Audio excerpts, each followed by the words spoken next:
ओम क्रीं काल्यै नमः। प्रभात खबर .com में आपका स्वागत है। हम ज्योतिषाचार्य डॉक्टर एन.के. बेरा आप लोग के सामने होली के दिन में जो चंद्र ग्रहण की छाया पड़ रहा है उस संबंध में कुछ वर्णन कर रहे हैं। बहुत लोग के मन में ये शंका है कि हमारे देश का सबसे बड़ा पर्व होली है और होली पर चंद्र ग्रहण की छाया है, तो ये चंद्र ग्रहण का क्या प्रभाव पड़ेगा।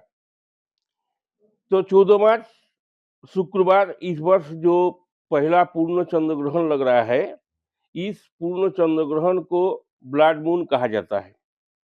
यह घटना तब होती है जब पृथ्वी सीधे सूर्य और चंद्रमा के बीच आ जाता है, जिससे पृथ्वी के वायुमंडल द्वारा छोटी तरंग दैर्घ्य वाली नीली रोशनी को छानने के कारण चंद्रमा लाल दिखाई देता है।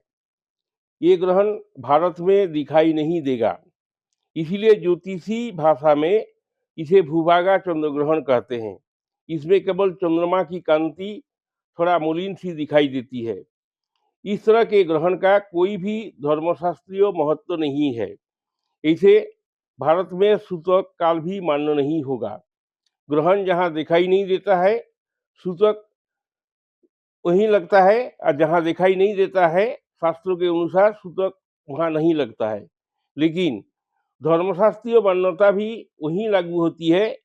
ऐसी स्थिति में इस ग्रहण का प्रभाव भारत पर, हमारे देश पर भी पड़ेगा, क्योंकि चंद्रमा पृथ्वी का सबसे नजदीक का ग्रह है।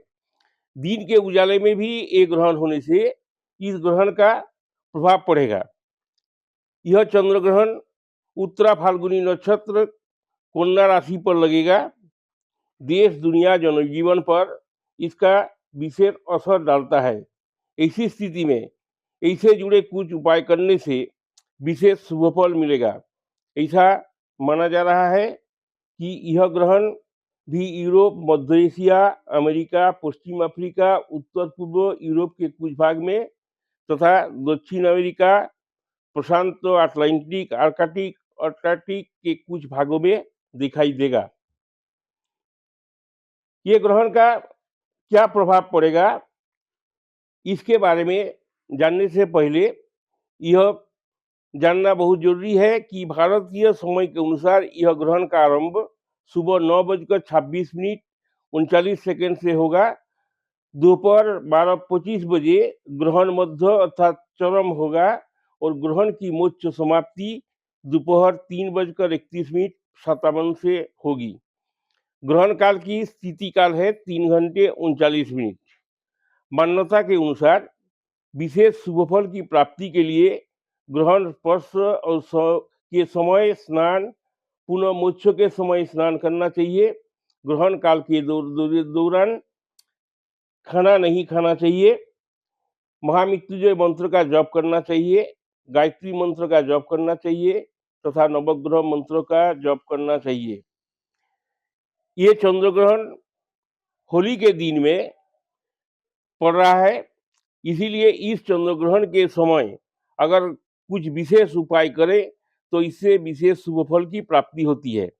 शास्त्रों के अनुसार जिन लोग बहुत दिन से रोग बीमारी से ग्रस्त हैं और किसी भी तरह से उन लोग की बीमारी ठीक नहीं हो रहा है, तो ग्रहण काल के दरमियान अगर तांबे की लोटा में गंगा जल या शुद्ध जल लेकर ओम होम जूम स मंत्र का एक बार 108 बार जप करे और 108 बार अगर जल पर मतलब कि फूं मारे और ग्रहण मोक्ष के बाद स्नान कर अगर रोगी को वो जल अगर पिलाया जाए तो इससे रोग से मुक्ति मिलती है।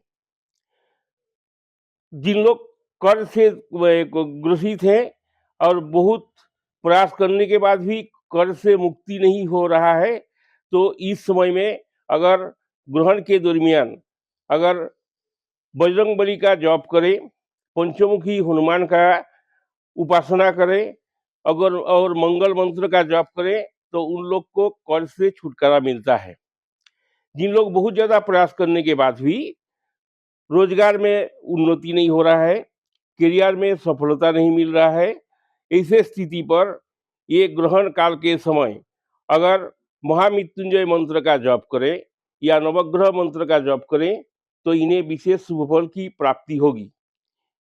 इस पूर्ण चंद्र ग्रहण का प्रभाव 12 राशियों पर पड़ेगा, लेकिन इसका विशेष शुभाशुभ प्रभाव चूंकि कन्या राशि में ग्रहण लग रहा है, इसीलिए कन्या राशि तथा उत्तरा फाल्गुनी नक्षत्र वाले जातकों के लिए विशेष सावधानी की आवश्यकता है। इस समय वाहन सावधानी से चलाएं, नशा आदि न करें और ग्रहण के दरमियान अगर शिव जी का उपासना करें, नमः शिवाय मंत्र का जप करें तो इनको विशेष शुभ फल की प्राप्ति होगी। कन्या राशि के अलावे जिस राशियों पर इस ग्रहण का विशेष नकारात्मक प्रभाव पड़ेगा, जैसे मेष राशि, कर्क राशि, तुला राशि और मीन राशि के लोगों को विशेष और अधिक असर होगा। इन लोग की मानसिक तनाव, कार्य में बाधा, चोट चपेट लगने की संभावना है। अतः इन राशि वालों को संभल कर रहना होगा। इन्हें स्वास्थ्य, रोजगार, व्यवसाय, कर्मक्षेत्र, ऑफिस तथा आर्थिक पक्ष में विपरीत प्रभाव पड़ सकता है। अशुभ प्रभाव निवारण के लिए ग्रहण काल के समय इष्टदेव या भगवान शिव जी का ध्यान करें, नमः शिवाय का मंत्र का यथाशक्ति जप करें तो इससे विशेष लाभ होगा। इस ग्रहण के समय गर्भवती महिलाओं को विशेष रूप से सावधानी रखना चाहिए। ग्रहण के समय खाना नहीं खाना चाहिए, खाना पकाना भी नहीं चाहिए। अगर पहले से रखा हुआ खाना है तो उसमें तुलसी पत्र रख करके रखना चाहिए। इस ग्रहण में विशेष रूप से ग्रहण काल के समय विशेष आवश्यकता न पड़ने पर वृद्ध और बालक भोजन कर सकते हैं, लेकिन दूसरे लोग भोजन नहीं करना चाहिए। नमस्कार। प्रभातखबर.com, विश्वास वही, रफ्तार नहीं।